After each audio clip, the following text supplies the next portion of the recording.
When the first browsers were actually launched, I remember being at university and thinking, wow, and I wasn't the only one thinking, wow. My friends were also thinking, wow. Up until that point, we had been used to these boring black and white bulletin board systems, some of them not even enabling threads, so it was just posting and broadcasting. What changed, however, with the introduction of search engines was that people had information at their fingertips. And not only could they find information, but they could also share information. And it was done in an interactive way. They could post images of themselves on the internet and have others download them remotely. They could place music. Boy, you could even run your own television station over the internet if you so wished. So we saw this explosion of multimedia. People love downloading content, and content that is of value. And this was the twist. This was the change. That no longer did we just have information, but it was information that could be searched, that could be linked to one another, bits and pieces, that could be distributed, and that could be rich in the way it was presented. And people loved this interaction. They loved sending messages to one another over the internet. They loved downloading the latest photos that somebody had taken on a holiday after they had been scanned. But then we had other technologies, supplementary technologies, that enabled this rich content to come across. Things like digital cameras, things like video cameras, voice recorders.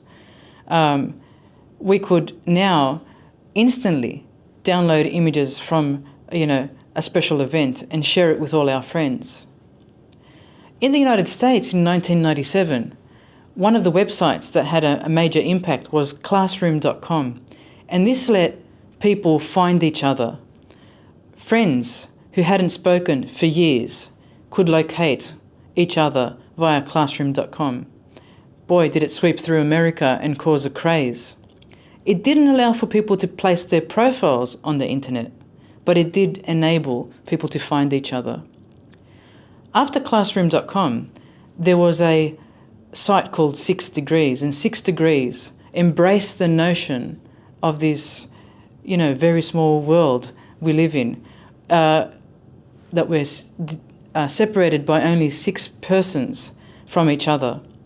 And so 6 Degrees encouraged its subscribers to bring on another 6 people to 6 Degrees, and to be able to share, to create a community, to have value with regards to a common purpose. But people didn't like the idea of encouraging each other or inviting 6 of their friends. And 6 Degrees didn't take off that well. But Friendster did make an impact, and it was pretty much our version 1 social networking application out there. It had about 3 million subscribers in its first year. And what it did is it allowed for people to post their profiles, post their interests, link to their favourite websites. It allowed people to share messages, to read each other's personal information, to customise. And this is where internet portals really made their mark. You now could use your Google, your Yahoo, your Alta Vista site in a personalised way. It was my website. It was the way I wanted it to look. It showed me the temperature or the weather update in my local region. If I wanted to, I could read news articles that were relevant to me in my suburb or town. And so we had this globalisation effect occur. And yet global but local, as we say, glocal. It was this customisability that was available via these new big players.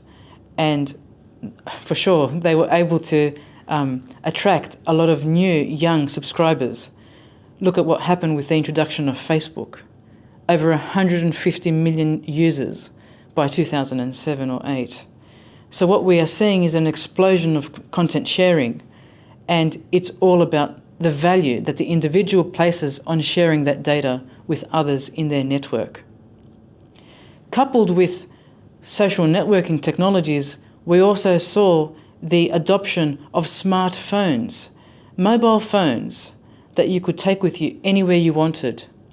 And now we have Facebookers actually using their mobile phones to create additional links to their websites. This is an incredible capability You can take social networking with you on the road.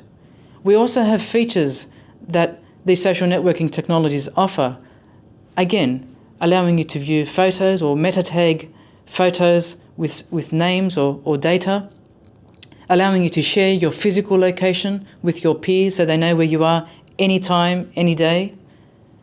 And so we have this incredible integration of content, personalised to the consumer.